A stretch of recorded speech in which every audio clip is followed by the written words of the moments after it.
رحمۃ اللہ علیہ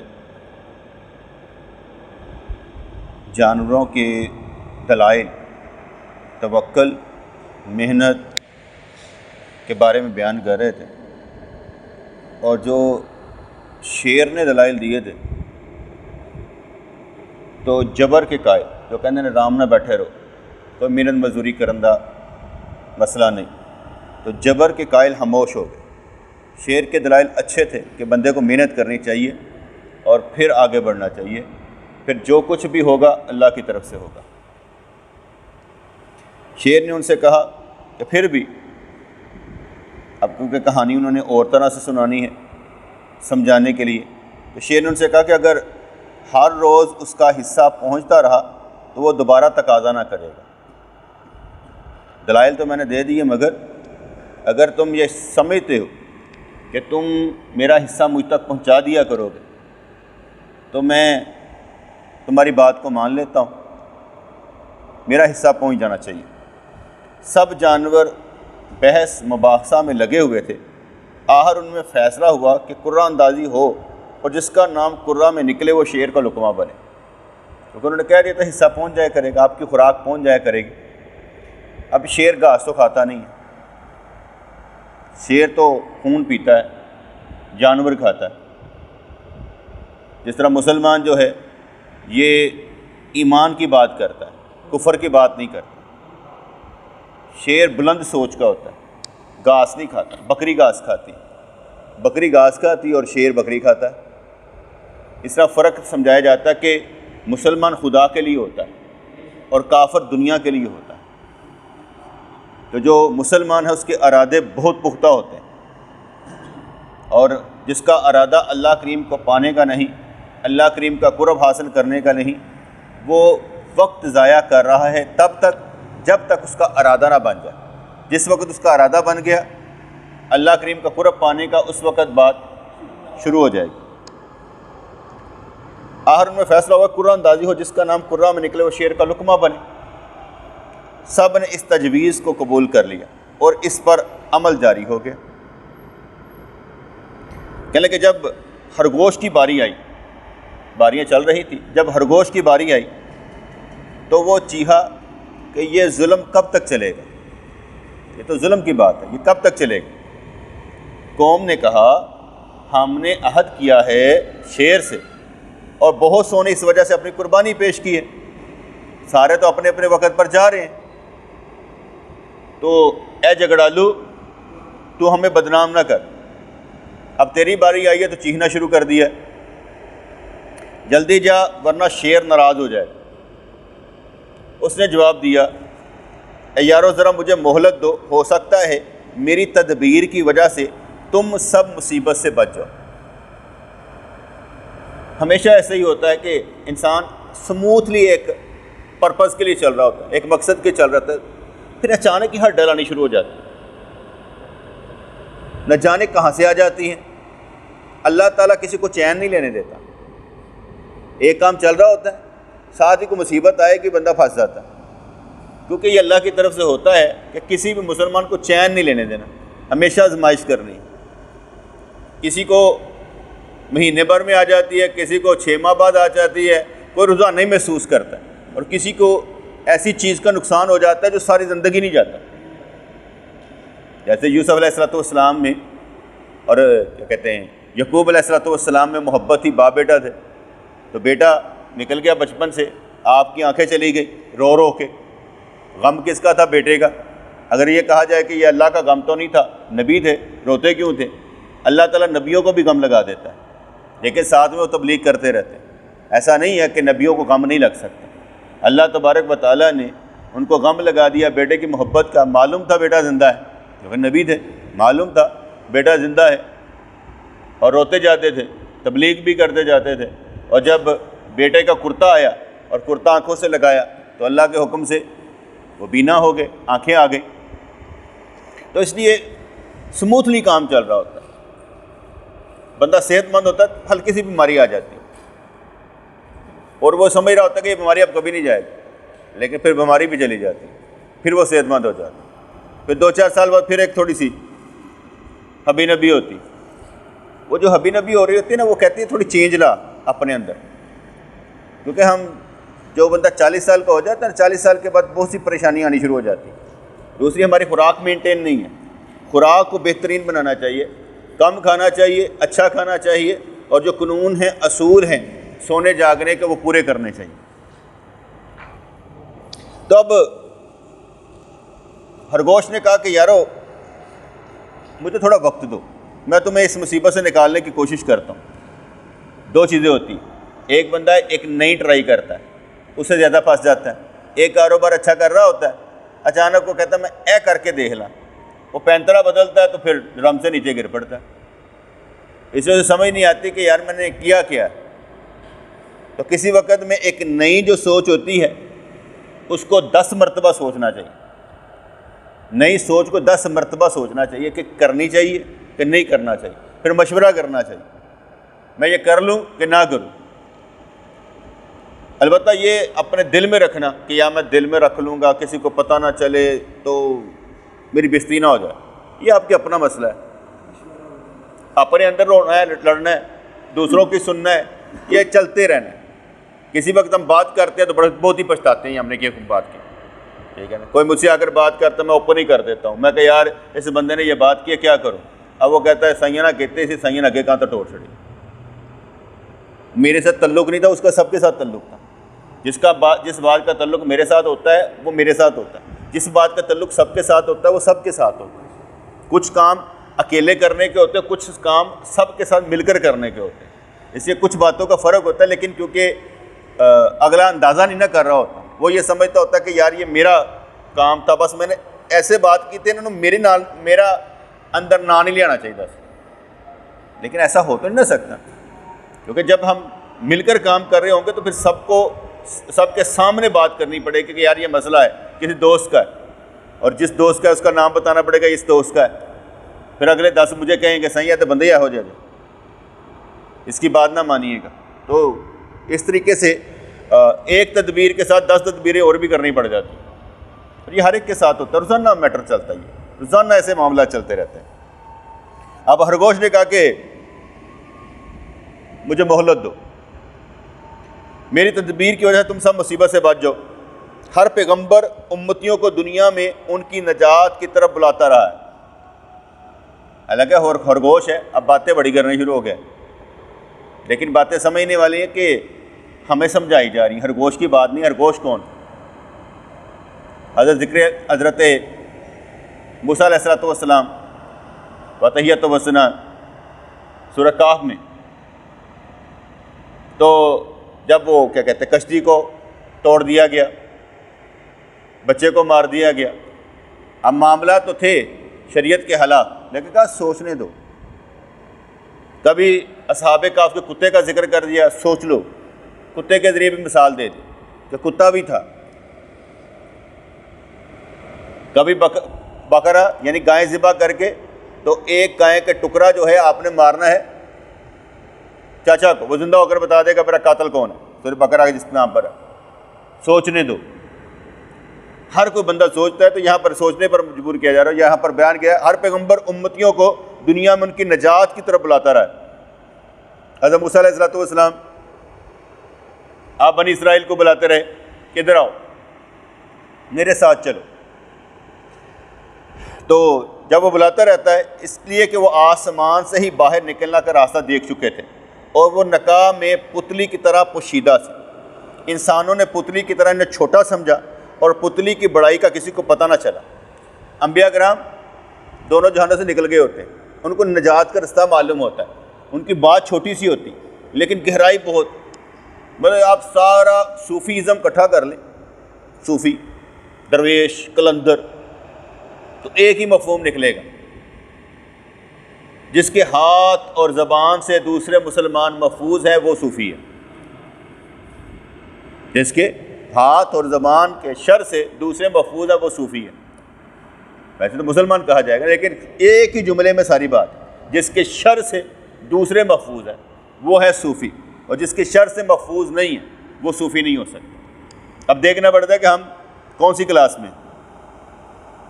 تو انبیاء کرام جو ہوتے ہیں وہ راستہ دیکھ چکے ہوتے ہیں، اس لیے دوسروں کو بھی کہتے ہیں کہ بھئی اس راستے سے نکل جاؤ. جو نبیوں کو چھوٹا سمجھے, نبیوں کی سنت کو چھوٹا سمجھے, نبیوں کے طریقے کو چھوٹا سمجھے, وہ خود کو بڑا سمجھ رہا ہوتا ہے. جو نبیوں کی سنت کے خلاف چل رہے ہوتے ہیں وہ خود کو بڑا سمجھ رہے ہوتے ہیں, حالانکہ نبیوں کی سنت میں ہی سب کچھ پوشیدہ ہوتا ہے. قوم نے اس سے کہا, اے گدھے سن, اپنے آپ کو خرگوش کے رتبے پر رکھ, تو اس سے بڑے جانور یہ خیال اپنے دل میں نہیں لائے. میں نے آگے بتایا تھا جب کوئی بندہ بات کرتا ہے تو بات کرنے کے بعد سننی بھی پڑتی ہے. اب اس نے کہا میں آپ کو تدبیر کا راستہ بتاتا ہوں, کہتا گدھے, حالانکہ وہ خرگوش ہے, گدھا نہیں ہے. لیکن کہا گیا کہ گدھے اپنے آپ کو خرگوش کے رتبے پر رکھ, حالانکہ کبھی چھوٹا بھی اچھی بات کر دیتا ہے جو بڑے کی سمجھ میں نہیں آتی, اور کبھی بڑا بھی ایسی غلطی کر جاتا ہے جو چھوٹا سمجھتا ہے کہ یہ بڑا ہے. تو حضور علیہ الصلوۃ والسلام نے ارشاد فرمایا, جس کا مفہوم یہ ہے, اگر بیوقوف عقل مندی کی بات کہے تو سن لے اور اس کو لے لے, اور اگر عقل مند بیوقوفی کی بات کر لے تو اسے اگنور کر, کیونکہ کبھی کبھی ایسا بھی ہو جاتا ہے. کسی کی بات کو ضائع نہ کرو. جیسے دو بندے سوال کرنے والے ہوں تو آپ نے جج کرنا ہے ٹھیک کون سا ہے. اسی طریقے سے عقل مند اور بیوقوف کی باتوں میں فرق کرنا پڑتا ہے کہ اس نے بات کون سی کی ہے. کسی وقت بیوقوف کی بات دل کو ایسی لگتی ہے کہ روشن کر دیتی کہ یار بات تو کوئی بھی نہیں تھی, چھوٹی سی تھی, لیکن اس نے بات بہت بڑی کر دی. وہ اسی کو لے کر مزہ لیتا ہے. تو اس لیے کسی کی چھوٹی بات ہو یا بڑی بات ہو, سمجھنا پڑتا ہے میرے لیے کیا خاص ہے. یہاں پر قوم نے اسے کہا, جانوروں نے کہا, گدھے اپنے آپ کو خرگوش کے رتبے پر رکھ, تجھ سے بڑے جانور یہ خیال اپنے دل میں نہیں لائے. اس نے کہا دوستوں مجھے الہام ہوا ہے, ایک کمزور کی سمجھ میں مضبوط رائے آ گئی. اے گل مینوں اللہ والوں آئی جے جڑا میں کرنا چاہتا. پھر اس نے مثالیں سمجھائی. اللہ نے جو کچھ شہد کی مکھی کو سکھایا ہے شیر اور گدھے کو کب پتہ ہے؟ اب مثال دیکھیں کیسے تھی. اللہ تعالیٰ نے شہد کی مکھی کی طرف وحی کی, اسے اس نے الہام لیا, کہتا جب شہد کی مکھی نو آ سکتا ہے وہ گدھے کے شیر نو بھی نہیں آ سکتا, کیونکہ انہوں نے سکھایا کنے میں؟ اللہ نے. تو اس لیے اس نے اپنے مجھے الہام ہوا ہے, اور ہو سکتا ہے ایک کمزور کی سمجھ میں مضبوط رائے آ گئی ہو, تو وہ اپنے علم کے دروازے سے حلوے سے بھرے ہوئے کھانے بناتی ہے. کون؟ مکھی. اپنے علم کے دروازے سے حلوے سے بھرے ہوئے کھانے بناتی ہے. جو کچھ اللہ نے ریشم کے کیڑے کو سکھایا, اب وہ چھوٹی چھوٹی مثالیں دے رہے ہیں, جو کچھ اللہ نے ریشم کے کیڑے کو سکھایا وہ ہاتھی نہیں جانتا. مٹی سے بنے ہوئے آدم علیہ الصلوۃ والسلام نے اللہ سے علم سیکھا تو فرشتوں کی عزت و آبرو کو شکست دے دی. انہوں نے اگے فرشتے مجبور ہو گئے. اس شیطان کے اندھے پن نے, جس نے اللہ کے معاملے میں شک کیا, اپنی 6 لاکھ سال کی زہد و عبادت کا گھمنڈ کیا, اسے تباہ کر دیا. قطرہ دل کو ایسا گوہر عطا کیا کہ سمندروں اور آسمانوں کو نہ ملا.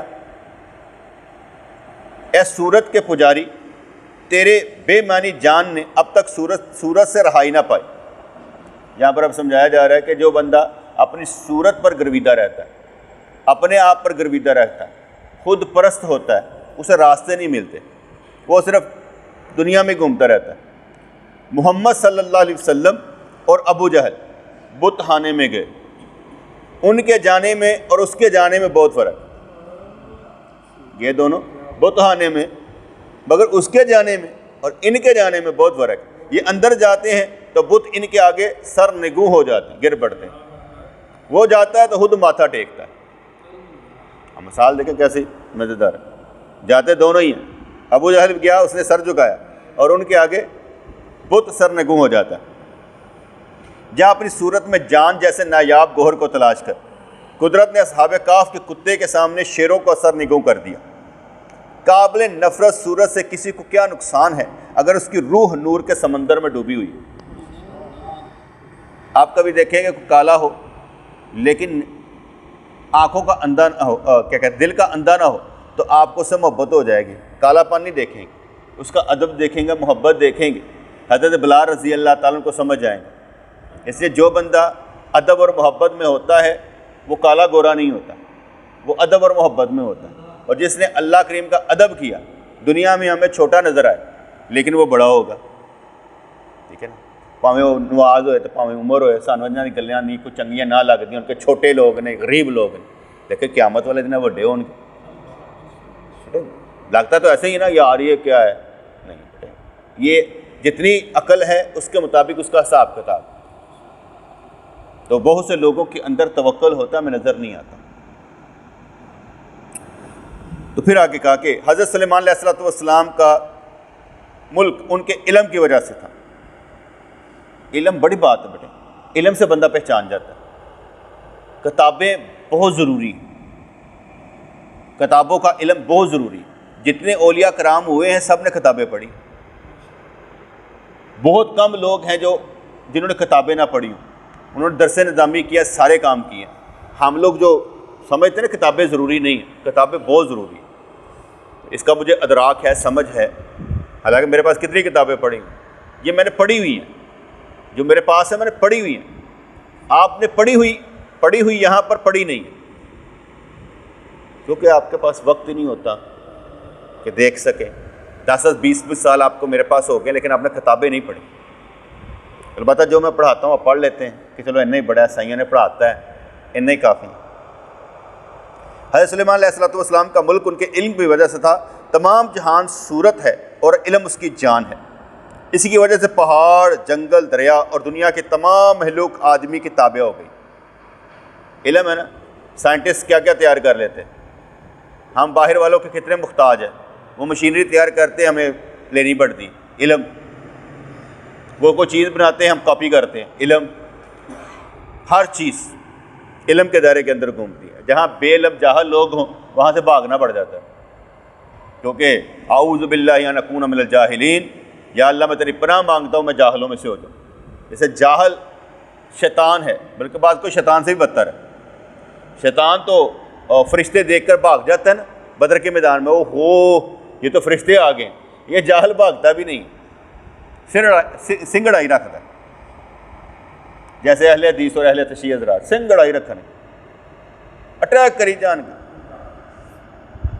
جواب نہیں دیں گے سوال کا, بس سنگڑائی جان. میں نے کتنا آسان سا سوال پوچھا ہے. میں نے کہا تھا کہ مقلد لوگ جو ہیں ان کا قانون تھا کہ ہم ایک دوسرے کے پیچھے نماز نہیں پڑھیں گے, ہر کوئی اپنے امام کے پیچھے نماز پڑھے گا اور ہر مسئلے میں اپنے امام کی قرآن و سنت کے مطابق تقلید کرے گا. اور جتنے کہتے ہیں منفی, شافی, مالکی, حنبلی نہیں ہیں, اہل حدیث, غیر مقلد, سلفی, توحیدی, محمدی, وہابی ہیں, ان کا قانون کس نے بنایا؟ سب کا. میری بات سمجھ میں ہے کہ نہیں ہے؟ یہ میں بیان میں اس لیے کہہ دیتا ہوں, ہو سکتا ہے کوئی سن رہا ہو تو اس کو بھی پتہ چلے کہ میں کیا بات کر رہا ہوں, کیونکہ کئی سن لیتے ہیں نا تو سمجھ میں آ جاتا ہے ان کے کہ مقلد کا قانون تو تھا کہ ایک دوسرے کے پیچھے نماز نہیں پڑھنی. تمہارا قانون ہے تو پھر فائدہ کیا ہوا؟ پھر ان کے پیچھے پڑھ لو, انہی کے ہر مسئلے پر چل لو, نیا بنانے کی کیا ضرورت ہے؟ آدمی کے چھپے ہوئے دشمن بہت ہیں. سب سے بڑا تو شیطان ہی ہے نا ہمارا. محتاط آدمی سمجھدار انسان ہوتا ہے, محتاط آدمی سمجھدار انسان ہوتا ہے. اچھی اور بری مخلوق ہم سے چھپی ہوئی موجود ہے اور ان کی چوٹ ہر وقت دل پر لگتی. جیسے میں نے آگے بیان کیا کہ ایک فرشتہ اور ایک شیطان دل پر چمٹا ہوا ہوتا ہے. فرشتہ اچھا خیال پیدا کرتا ہے اور شیطان برا خیال پیدا کرتا ہے. اس میں ایک اور بات میں یاد عرض کروں گا, لیکن بہت مشکل کام. ہمارے اوپر ہمارے اپنوں کی آوازوں کا بہت اثر ہوتا ہے, اپنے گھر والوں کی آوازوں کا بہت اثر ہوتا ہے. اگر کوئی وہ بات کہہ دے, ماں باپ, بیوی, بہن, بیٹی, باپ, جو بھی ہوتا ہے وہ بات کہہ دے, ہم پر اثر ہو جاتا ہے. ہمارے اندر یہ ججمنٹ نہیں رہتی کہ انہوں نے جو بات کی ہے ہم نے اس کو پرکھنا کیسے, اس لیے ہمارے اوپر اس کا اثر ہو جاتا ہے, ہم اس کو لیے پھرتے ہیں. آپ اپنے آپ پر غور و فکر کر لیں کہ بہت سی باتوں میں, بہت سے معاملات میں آپ کے اوپر اثر جو ہے نا آپ کے گھر والوں کا ہوگا. دماغ پر پریشر ہوتا ہے. اگر گھر والے اچھے ہوں تو اتنا پریشر نہیں ہوتا, اور اگر گھر والے جاہل ہوں یا گل لان والے ہوں تو آپ پر اثر ہو جائے گا. یہ نہیں کہ مجھ پر بھی اثر ہوتا ہے, میں تو آپ کو بات بیان کر رہا ہوں کہ مجھ پر بھی اثر ہوتا ہے. تو اس لحاظ سے میں بات کر رہا ہوں کہ اثر ضرور ہوتا ہے، اور اگر بندہ سمجھدار ہو تو ان کو بھی سمجھانے کی کوشش کرتا ہے تاکہ ان کی سپیڈ بھی ذرا کم ہو جائے۔ ہر ایک پر باتوں کا اثر ضرور ہوتا ہے، اور اکثر گھروں کی لڑائی عورتوں کی وجہ سے تو ہوتی ہے، اکثر گھروں میں لڑائی عورتوں کی وجہ سے تو ہوتی ہے، عورتوں کے پریشر مرد لے لیتے ہیں اور آپس میں لڑ پڑتے ہیں۔ اچھی اور بری محلوق ہم سے چھپی ہوئی موجود ہے اور ان کی چوٹ ہر وقت دل پر لگتی ہے۔ تو اگر نہر میں غسل کے لیے جائے تو پانی میں چھپا ہوا کانٹا تجھے تکلیف پہنچائے گا، اس میں کوئی شک نہیں۔ میں نے ایک دفعہ نہر میں چھلانگ لگائی، گجرانوالے میں بچپن تھا، تو نیچے ایک برش پڑا ہوا تھا بالوں کو کرنے والا، میرے پاؤں پر آ کر لگا، کیونکہ نیچے تو پتہ نہیں ہوتا کہ کانٹا بھی ہو سکتا ہے۔ جب بندہ چھلانگ لگاتا ہے تو نیچے جو چھپا ہوا کانٹا وہ تکلیف دیتا ہے، اگرچہ کانٹا پانی کے نیچے چھپا ہے، کیونکہ وہ تیرے چبھا ہے اس لیے تو جانتا ہے کہ وہ موجود ہے، دوسرا نہیں جانتا۔ تجھے چبھا ہے، تجھے معلوم ہے۔ میری باتیں بعض کا چبھنے والی ہوں گی، کسی کو چبھ جاتی ہے تو محسوس کرتا ہے کہ شاید میرے لیے۔ میں نے آگے بتایا کہ میں کسی کو لگاتا نہیں ہوں یار، آپ کی مہربانی، روزانہ کو روزانہ میٹر ہوتا ہے ویسے ہی بیان کرنے کی کوشش کرتا ہوں، کسی کو لگاتا نہیں۔ حواس اور وسوسے کے کانٹے ہر طرف سے حملہ کرتے ہیں۔ حواس محسوس کرنے والے حص، آپ جو محسوس کرتے ہیں، حواس اور وسوسہ جو دل میں ہوتا ہے۔ کیسے انہیں دونوں باتیں کی ہیں آپ کے لیے؟ جملہ کیا ہے؟ حواس، آپ جو محسوس کرتے ہیں، حواس آپ میری باتوں سے جو محسوس کرتے ہیں، حواس، اور وسوسہ بعض اوقات کہتے ہیں بدحواس ہو گیا، بعض اوقات کہتے ہیں بدحواس ہو گیا، غلط محسوس کر کے برا چلا گیا۔ بھی حواس اور وسوسہ کے کانٹے ہر طرف سے حملہ کرتے ہیں، ٹھہر تاکہ تیرے حواس تبدیل ہو جائیں۔ یہ اللہ والے جو ہے نا بدحواس ہونے سے بچاتے ہیں، کہتے ہیں دھیان رکھو کوئی گل نہیں، بدحواس نہیں ہونا، ٹھہر تاکہ تیرے حواس تبدیل ہو جائیں، تاکہ تم چھپے ہوئے کانٹوں کو دیکھ لے اور مشکل حل ہو جائے۔ بعض چیزیں نظروں سے غائب ہیں لیکن ان کے اثرات سے ان کا وجود معلوم ہوتا ہے۔ بعض چیزیں نظروں سے غائب ہیں لیکن ان کے اثرات سے ان کا وجود معلوم ہوتا ہے۔ ہوا محسوس ہوتی ہے، دکھائی نہیں دیتی، کب چل پڑے کیسے چل پڑے اللہ کے حکم سے۔ ریاضت اور مجاہدوں سے حواس باطنی پیدا ہوتے ہیں تو نظروں سے غائب چیزیں مشاہدے میں آ جاتی ہیں۔ کہتے باہر دی اکھاں بند کر، اندر دیاں کھلن گیاں۔ جب تک تو باہر کو دیکھے گا اندر کی آنکھ نہیں کھلے، جب تو باہر کی چیزیں بند کر دے گا تو کچھ اندر کی آنکھیں کھل جاتی ہیں، اور ان اندر کی آنکھوں سے جو چیزیں چھپی ہوتی ہیں وہ نظر آتی ہیں۔ اس لیے جو ریاضت اور مجاہدے کرتے ہیں ان کے لیے یہ چیزیں ہوتی ہیں کہ جو چیزیں نظر نہیں آتی وہ بھی ان کے لیے کھل جاتی ہیں یا ان کے حواس کو معلوم ہو جاتی ہیں۔ اب واپس آئے، کہنے جانور کہنے لگے خرگوش جو کچھ تیری سمجھ میں آیا ہے ہمیں بتا، تو شیر سے بڑا ہے۔ ایک مسلمان شیطان سے ٹکرایا ہے جنہیں ساروں نے گمراہ کہتا ہے، تو مسلمان شیطان شیر کی طرح بھی نظر آئے تو مسلمان نہیں گھبراتا، کہتا ہے کوئی بات نہیں ہے، میرا اللہ بڑا ہے، شیطان چھوٹا ہے۔ اگر میں 60 سال بھی گناہ کرتا رہوں اور ایک آنسو بہا دوں اللہ کی یاد میں تو میرا ایک آنسو 60 سالہ گمراہی سے نکال کر مجھے جنت کی طرف لے جائے گا۔ تو شیر سے بڑا ہے، تو نے کیا تدبیر سوچی ہے؟ آگے سمجھاتے ہیں مشورہ عقل اور سمجھ عطا کرتا ہے، مشورہ عقل اور سمجھ عطا کرتا ہے، عقل عقلوں کی مدد کرتی، عقل عقلوں کی مدد کرتی۔ پیغمبر صلی اللہ علیہ وسلم نے فرمایا مشورہ کر لیا کرو، تو جلدی بتا کہ تیرا کیا مقصد ہے۔ اور حدیث پاک کا مفہوم ہے کہ مشورہ کرنے والا کبھی نقصان نہیں اٹھاتا کیونکہ مشورہ کرتا ہے۔ تو جلدی بتا کہ تیرا کیا مقصد ہے۔ وہ کہنے لگا کہ ہر راز کہنے کے لائق نہیں ہوتا، بعض اوقات انسان جیتنے کی آرزو رکھتا ہے لیکن ہار جاتا ہے۔ بعض کاروباری لوگ اپنے ہنر نہیں بتاتے، گن نہیں بتاتے تاکہ دوسرے کو پتہ لگ جائے تو مسئلہ نہ ہو جائے۔ جو ہم جیسے لوگ ہوتے ہیں سارے ہنر بتاتے ہیں، کوئی بھی لے لے، ہمیں کیا فرق پڑتا ہے، ہماری باتیں اوپن ہوتی ہیں کیونکہ ہمارا راستہ اللہ کا راستہ ہے جس پر سب کو چلانا پڑتا ہے۔ دوست کا سینہ صاف ہوتا ہے لیکن اگر اس سے راز کہہ دیا جائے تو بعض اوقات اس کے دل میں طرح طرح کے وسوسے پیدا ہو جاتے ہیں۔ کل انہوں نے صحیح کہتی، اگر راز نہ دسو گل پتہ بھی لگ جائے تو پھر بھی وسوسے پیدا ہو جاتے ہیں۔ خود ہی بندہ کہتا اچھا کتنا کی ہوئے گا، کس طرح کتنا ہوئے گا، اب میں نے نا کچھ چیزیں چھپانی شروع کر دی جان بوجھ کر. اب میں سوچنے لگ پڑا ہوں کہ کچھ چیزیں مجھے چھپانی چاہیے, میں بھی ساریاں گلاں دس سکتا. اب میں بہت سی چیزیں چھپا دیتا ہوں, کہتا ہی نہیں, بولتا ہی نہیں, کسی نے دستا ہی نہیں. اس کا فائدہ دیکھتا ہوں. جس کو پتہ لگ جائے تب بھی خود ہی سوچے مجھے کیا, نہ پتہ لگے تب بھی سوچے مجھے کیا. کچھ چیزیں چھپانی چاہیے نا. جب اپنوں میں سارے ذہین ہو جائے نا پھر چیزیں چھپا دینی چاہیے, پھر ساری چیزیں نہیں بیان کرنی چاہیے. کچھ چھانے کھلے رکھنے چاہیے, کچھ بند کر دینے چاہیے. تو دوست کے پاس دوست کو جب راز بتا دیا جائے تو مختلف خیالات کا شکار ہو جاتا ہے جو اکثر مفید ثابت نہیں ہوتا. سفر, سونا اور اپنی منزل مقصود کے بارے میں لب کشائی نہ کر, اس لیے کہ ان تینوں کے دشمن بہت ہیں. اگر اپنا راز کسی ایک سے کہہ دیا تو وہ پھر راز نہیں رہے گا. اگر اپنا راز کسی ایک سے کہہ دیا تو وہ پھر راز نہیں رہے گا.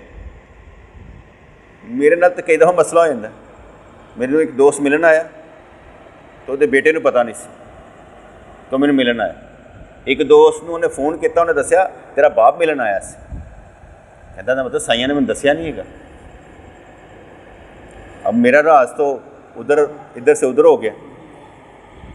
اس کا باپ مجھے کیا کہے کہ بھائی میں تینوں ملن آیا تین دس کیا سی, انہوں نہیں دسنا. تو ان تو پتہ لگ گیا میرے دوست کی وجہ نال. جب دوست کو ساری گلاں میری پتہ ہوں تو اگے دس دے, انہیں کہنا سائیاں کی گل ہے, پھر کہڑی گل ہے. تو اس لیے میں نے کچھ چیزیں چھپانی شروع کر دیں, بتاتا ہی نہیں. تو اس کو پتہ لگ گیا تو میں نے کہا پھر کیا ہے, مجھے معلوم ہے وہ مسئلہ ہے. کہتا نہیں صحیح مجھے آپ پر یقین ہے لیکن ویسے پتہ چلا تھا تو میں نے پوچھا. میں کہا یار مجھے معلوم ہے, انہوں نے خود کہا تھا اور میں نے نہیں بتایا. تو مسئلہ ہوگا تو میں تمہیں بتا دوں گا, تمہارے خلاف نہیں ہوگا, تمہاری سوچ کے مطابق ہوگا, فکر نہ کر. اس کو بھی سمجھا دیا.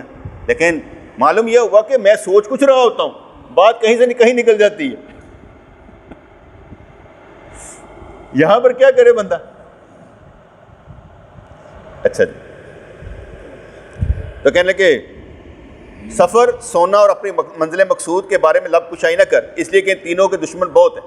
اگر اپنا راز کسی ایک سے کہہ دیا تو پھر راز نہیں رہے گا, کہے بغیر بھی راز غائب ہو جاتا ہے. اگر چھپے ہوئے راز میں مشورہ طلب کرنا ہو تو اس طرح کرو کہ سننے والا تمہارا مقصد نہ سمجھے. کتنی اچھی گل انہوں نے کہتی. یعنی کہ اگر چھپے ہوئے راز میں مشورہ طلب کرنا ہو تو اس طرح کرو کہ سننے والا تمہارا مقصد نہ سمجھ سکے. یعنی کہ میں چاہنا کہ یار اس طرح ہو جاتا, کی خیال ہے, اور مشورہ بھی دے دے. پیغمبر صلی اللہ علیہ وسلم ایسے مشورہ کرتے کہ رائے کو کسی مثال وغیرہ سے وابستہ کر کے فرما دیتے. جیسے فرمایا ایک بندے کو اختیار دیا گیا ہے, چاہے تو دنیا میں رہے چاہے تو واپس آ جائے. اب بتایا نہیں کس کو. پیغمبر صلی اللہ علیہ وسلم ایسے مشورہ کرتے کہ رائے کو کسی مثال وغیرہ سے وابستہ کر کے فرما دیتے تاکہ مخالف اس کا سر پیر نہ سمجھ سکے.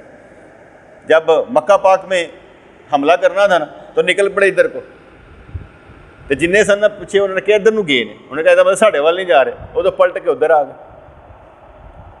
دسیا نہیں کدھر جانا, سب نے تیار رہو پہ کدھر جانا دساں گے, ادھر نو ٹر پہ. اور بعد میں چینل چینج کر کے تاکہ اس کو ان کی تیاری مکمل نہ ہوتی, نہیں تو انہوں نے کر لینی تھی. ان کو ویسے ایسا ادھر گئے نے. جب وہاں پر بندہ پہنچا مدینہ پاک سے اونٹ بھر کتنے دنوں بعد, تو آپ ادھر پہنچ چکے تھے. انہوں نے کہا نہیں ادھر گئے نے, بس یہی چاہتے تھے سرکار کا پتہ لگے ادھر گئے نے. اور خود اس سے اپنا جواب نکال لیتے. ان صلی اللہ علیہ وسلم کے مقصد کی غیر کو بو بھی نہ لگتے. خرگوش نے اپنے رائے نہ بتائی, خود تدبیر سوچ لی. اپنا راز اپنے آپ ہی سے کہتا رہا. شیر کے پاس جانے میں 1 گھنٹہ تحیر کی. شیر غصے سے زمین پر پنجے مار رہا تھا اور غرا رہا تھا. اس نے کہا میں نے پہلے ہی کہا تھا کہ ان کمینوں کا حد کچا ہوگا, ان کے مکر نے مجھے مار ڈالا. بے وقوف حاکم عاجز ہوتا ہے, بعض اوقات راستہ صاف نظر آتا ہے لیکن اس کے نیچے جال ہوتا ہے. چھوٹی چھوٹی باتوں سے بڑی بڑی باتیں سمجھائی گئی. بیٹا روزانہ کے روزانہ میٹر ہمارے ہوتے ہیں, روزانہ کے روزانہ گھر کے معاملات ہوتے ہیں, روزانہ کے روزانہ پریشانیاں ہوتی ہیں, روزانہ کے روزانہ وسوسے ہوتے ہیں. ہمارے حواس جو ہے وہ سو رہے ہوتے ہیں. پھر حواس بیدار ہو جاتے ہیں. اور نواز تو میں نے گل کی سی نا, بس اینی دیر ہے تو حواس بیدار ہو جان گے, اکھاں کھل جان گیا, عیسائیوں نے کہڑی گل کی. ہوں باقی میں گلاں ادھر ادھر کرتا رہا گا, ہوں سوچی پہ آ رہے گا حواس بیدار ہون کے کہ ہویا کی. جب کسی کے حواس بیدار کرنے ہونے تو بڑا آسان حل ہے, یار تو ایویں دھوکھا دیتا ہے, بس حواس بیدار ہو. کسی کے حواس بیدار کر رہے ہو تو کتنا آسان کام ہے, مشکل کام تو نہیں ہے. لیکن پھر بھی بندہ اپنے دل پر نہ لے. آپ لوگوں کو تبھی تو سمجھا رہا ہوں, جب اللہ کریم کو بندہ مخلص سمجھتا ہے اور اپنے ساتھ محبتی سمجھتا ہے تو پھر وہ پرواہ نہیں کرتا. اگر پیر کو یہ سمجھتا ہے کہ پیر جو مرضی کہہ دے کوئی بات نہیں, اس کے ہاتھ میں تو میری جان ہے, اگر جان بھی نکال کر رکھ دے تو کوئی بات نہیں, تو پھر بندہ سمجھ جائے گا کہنے دو, کوئی سوچ سمجھ کر ہی بات کی ہوگی. اگر مجھ پر بھی کوئی بات آئے تو میں سوچتا ہوں کہ یار کیا کہا ہوگا, کون سی بات کہی ہوگی, میں بھی لیتا ہوں حواس بیدار کر کے. تو اس طرح زندگی میں چلتا رہتا ہے, اپنے آپ کو بہتر بنانا ہے بس. یہ ساری باتوں کا مقصد یہ ہے, اتنی باتیں انہوں نے مثالوں میں سمجھا دی کہ چھوٹا بڑا نہیں ہوتا, شاید کہ بکی چھوٹی بھی ہو تو کام کیسے کر چھڑے. حضور علیہ الصلوۃ والسلام اور ابو جہل کا خانہ کعبہ میں جانا, دونوں میں فرق کیا تھا؟ تدبیر کرنے کے متعلق بتا دیا کہ کس طرح تدبیر کرنی, راز نہیں بتانا, اپنے حواس کو قابو میں رکھنا. مطلب کہ چھوٹی چھوٹی باتوں میں اتنے کتنی باتیں ہمارے اندر کی کر دی کہ لوگ یہ سمجھتے رہیں کہ بات کچھ اور ہے, بات سمجھانے کا مقصد کچھ اور ہوتا ہے. ہر بندہ جو بات کر رہا ہوتا ہے اس کے اندر اس کا مطلب چھپا ہوتا ہے, جو بات بھی کر رہا ہوتا ہے اس کے اندر اس کا مطلب چھپا ہوتا ہے. چاہے اس کے اندر اس کے نیکی حاصل کرنے کا مقصد چھپا ہو, مقصد شروع چھپا ہو, یہ نہیں کہ برائی, اس کا مقصد مفاد چھپا ہوگا, وہ مفاد نیکی بھی ہو سکتا ہے. لازمی نہیں کہ دھوکھا. ہر ایک کے اندر, جیسے ہم قربانی کرنی, اب قربانی کرنے میں کئی نیتیں ہوتی ہیں. سارے اوے میں بکرا لے آندا جے بھائی, یہ دکھانے کا مقصود بھی ہو جاتا ہے. ٹھیک ہے, یہ ہوتا ہے یار گوشت جو ہے نا ہوں دھی بھی تو ران گھلنی بنی ہے نا یار, اور دھی واسطے اسی کام کرتے پے ہیں. ٹھیک ہے, اپنی زندگی میں ایک قربانی ہے, نیتیں علیحدہ علیحدہ, اور اللہ کے ہاں کیا پہنچتا ہے؟ تقویٰ. اور گوشت کچھ کوئی نہیں پہنچتا, جس کا مطلب یہ ہوا کہ جس بندے نے جو کام کرنا ہے اس کی نیت کیا ہے یہ دیکھنی پڑے گی. ہر ایک کا علیحدہ علیحدہ مسئلہ ہے, ہر ایک کی علیحدہ علیحدہ سوچ ہے, اور اس سوچ کے اوپر کوئی قابو نہیں آتا. جب اس کو سمجھایا جاتا ہے, جیسے میں نے مثالیں دے کر سمجھایا تھا, میں کہا امیر آدمی ہو تو سارا بانٹ دے, غریب آدمی ہو تو ان 3 دنوں میں بھی نہ کھائے. اب دونوں باتیں کر دیں, ان دونوں کے درمیان اور کچھ بات ہو سکتی ہے. اسے کہتے ہیں دریا کو کوزے میں بند کرنا. ان کو سمجھایا, کر کے دکھا, اس کے آگے تو کوئی حد نہیں ہو سکتی. اس سے آگے کیا ہوگا؟ امیر آدمی سارا بانٹ دے, اس سے آگے کوئی حد ہو سکتی ہے؟ ٹھیک ہے, لیکن وہ یہ بھی کہے گا بھائی حضور نے ارشاد فرمایا ہے کیا کہ یہ کھانے پینے کے دن ہے تو ہم نے کھانا پینا, حضور کی حدیث ہے, تم بانٹنے پر کہہ رہے ہو. میرا کہنا اور مثال کی وجہ سے, میرا کہنا اور وجہ سے بیٹے, اس کا مطلب یہ نہیں کہ سارے ہی بانٹ دو. سمجھانا یہ مقصود تھا, ایک حد ہے, یہ حد ہے, یہ آخری حد نظر آتی ہے, اس کے اندر ہی کھیلو گے. اور غریب کو کیا کہا؟ 3 دنوں میں بھی نہ کھا, اس کے اندر ہی کھیلے گا. اور میں ابھی بھی کیا کہہ رہا ہوں کہ 10-11 بندے جن کو 1 کلو گوشت ملے گا اور عید سے پہلے ملے گا, عید کے دن قربانی کے گھر جن کے گھر گوشت نہیں آتا وہ مجھ سے پیسے لیں. میں 10-11 بندوں کو پیسے دینا چاہتا ہوں, گوشت لے کر دینا چاہتا ہوں. میں جیب میں پیسے لے کر آیا ہوں اس کو دینے کے لیے کہ بھئی وہ واٹس ایپ کے حوالے کر دے اور گوشت لے کر دے دینا. یہ میری اپنی ایک سوچ ہے, اس میں میرا مفاد چھپا ہوا, کیا؟ نیکی کمانے کا. میرا دل کرتا ہے کہ جن کے گھر گوشت نہیں پکا ان کو اگر 1 کلو گوشت پہلے دے دیا جائے تو ان کو یہ نہ ہو کہ میرے پاس کسی نے دیا ہی نہیں ہے. یہ مجھے تکلیف ہوتی ہے ہر اس دوست کی جس کے گھر میں سے بھی آواز آئے ساڈے گھر کسی نے گوشت نہیں دیتا, مجھے تکلیف ہوتی ہے. اس تکلیف کو دور کرنے کے لیے میں پہلے کہہ رہا ہوں کہ بھائی میں دے دوں گا, 10-11 بندوں کا ذمہ میں لے لیتا ہوں. تمہاری بات سمجھ میں آئی کہ نہیں ہے؟ کیونکہ مجھے اس بات کا دکھ ہوگا کہ کسی کو یہ معاملہ ہو کہ یار ساڈے گھر کسی نے دوست نہیں, ہم سائے بھی کی ہو جائے, آیا بھی سے تو سائیں راتی شامی آیا سی, تو گھر میں پکا لو, جو شام کو آئے گا پھر پکا لینا. میری بات سمجھ میں آئی کہ نہیں ہے؟ میرا مقصد بیٹے کچھ اور ہے. میرا دل نہیں کرتا کہ میرے دوست کے اندر سے آہ بھی نکلے, تکلیف بھی نکلے. اللہ کی طرف سے آ جائے اپنی جگہ پر ہے، لیکن اس معاملے میں جو میں کہہ رہا ہوں اس میں نے یہ ایک طریقہ کار وضع کیا کہ میں ایسا کرنا چاہتا ہوں، اگر کسی کو اچھا نہ لگے، کیونکہ میں نے سے پوچھا کسی نے نام لکھایا، کہتا ہے نہیں، میں کہا سارے متوکل ہو گئے، نہیں کوئی نام نہیں لکھا رہا، سارے متوکل ہو گئے، نہ لکھائیں، میں ارادہ بدل لوں گا، میرا کی بند ہے، میں ارادے میں انج کر کے ادھر کر داں گا۔ اگر سارے متوکل ہے تو میں ان کی متوکل زندگی کو خراب نہیں کروں، جس کو توکل راس آ جائے اس کا میں توکل خراب کروں کس بات پر، اور پھر امید لگا کر بیٹھ جائے اگلی دفعہ سائیں انج کرن گے، تو اگلی دفعہ میں کرنا نہیں، میرا تے ہر دفعہ ایک نیا پروگرام ہوتا ہے، ہر دن ہے عموماً کی ایک نئی شان نئی آن، تو اس لیے میری تو ایک ہر دن میں ایک نئی شان ہوتی ہے، میں کیا کروں، کسی لمحے کچھ سوچ لیا، کسی لمحے سوچ لیا نہیں اچھا دوسرا بدل لو، پینترا بدل کے کام کر لو، کرنا کام ہی ہے، کرنا کام ہی ہے۔ دیکھیں بیٹے ہم اگر اب بھی کیا کہتے ہیں دین کو پھیلانے کے لیے، اللہ کی رضا کے لیے اس دنیا میں فیس بک پر 1,00,000-1.5 روپے دے سکتے ہیں ہر ماہ، تو اس کا مطلب ہم امیر آدمی ہیں، غریب آدمی نہیں ہے، لیکن یہ اس کام کے لیے ہے کہ میرے نبی کا دین نیچے نہ آئے، یہ اس وجہ سے ہے کہ میرے نبی کا دین نیچے نہ آئے۔ مجھے اس بات کی خواہش ہے کہ میری وجہ سے سرکار یہ تو کہے کہ یار یہ بھی تو تھا نا، سارے پیسے کھا بھی جاتے ہوں لیکن یہ پیر پیسے نہیں کھاتا، پیسے لگانے لگا ہوا، تو مجھے یہ خواہش ہے کہ یار ہمارا نام ریکارڈ پر تو آئے، کہ یار نبی پاک علیہ الصلوۃ والسلام ہمیں دیکھ کر مسکرائیں تو صحیح، تیری مسکراہٹ پر قربان جائیں، کسی دن سامنے تو آئے۔ مزہ آتا ہے نا اس بات پر کہ یار وہ کبھی تو فرمائیں یہ کون غم کا مارا ہے، کنوں اتنی فکر پہ آ گئی ہے دین پہ۔ کسی کے لیے اللہ کریم بڑا احسان کر دیتا ہے، کسی کے لیے اللہ کریم بڑا احسان کر دیتا ہے، اور کسی کے لیے اتنا مشکل ہوتا ہے کہتا ہے کیسے ہو سکتا ہے، ناممکن ہے۔ جیسے میں نے آگے بتایا تھا، ہمارا ایک دوست زاہد فیاض تھا، اس نے کسی کو دوست کو بتایا کہ ہمارے پیر صاحب ایسے ایسے کرتے ہیں، کہتا ناممکن ہے، کہتا ہے یار وہ کرتے ہیں، میرے سامنے پتہ ہے، سارا بل مجھے آتا ہے جتنا آتا ہے، کہتا ہے یار اس بندے کو تو مر جانا چاہیے، کہتا کیوں، کہتا ڈھن کر چکا ہے یار جو کچھ کرنا تھا، اس کے علاوہ اور کیا کرنا ہے اس بندے نے، اپنے طور پر وہ اتنا کچھ ہنگامہ برپا کر چکا ہو، تو پھر جب لوگوں تک بات پہنچ بھی چکی ہو اور لوگ بدلنا نہ چاہے تو اسے بند کر دینا چاہیے۔ لیکن میں یہ کہتا ہوں جب تک موت نہ آئے تب تک بند نہیں ہونا چاہیے، کیونکہ اللہ کریم ہم سے کام لے رہا ہوتا ہے، وہ مرنے تک لے گا۔ جب کیا کہتے ہیں کام بند ہونا ہوتا ہے نا، اللہ تعالیٰ جیسے ایک بندے کو اختیار دیا گیا واپس آ جا، کہ کام ختم ہو گیا اب تو واپس آ جا، جب کسی کا کام بند ہو جاتا ہے اسے واپس بلا لیا جاتا ہے، لاکھ بچے پیچھے رونا پا بڈھی رولا پایا اور نہیں اللہ نہیں جانا چاہیے، وہ کم مک گیا سی ادھر، اس کا کام ختم ہو گیا تھا اس لیے اسے بلا لیا جاتا ہے۔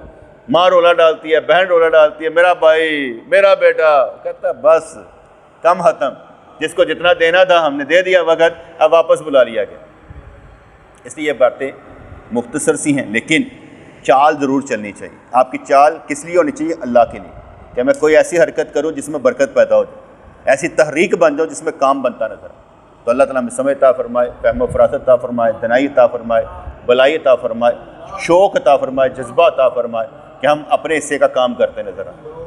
ربنا تقبل منا انک انت السمیع العلیم وتب علینا انک انت التواب الرحیم، یا اللہ یا رحمان ثبتنا علی الایمان، آمین برحمتک یا ارحم الراحمین۔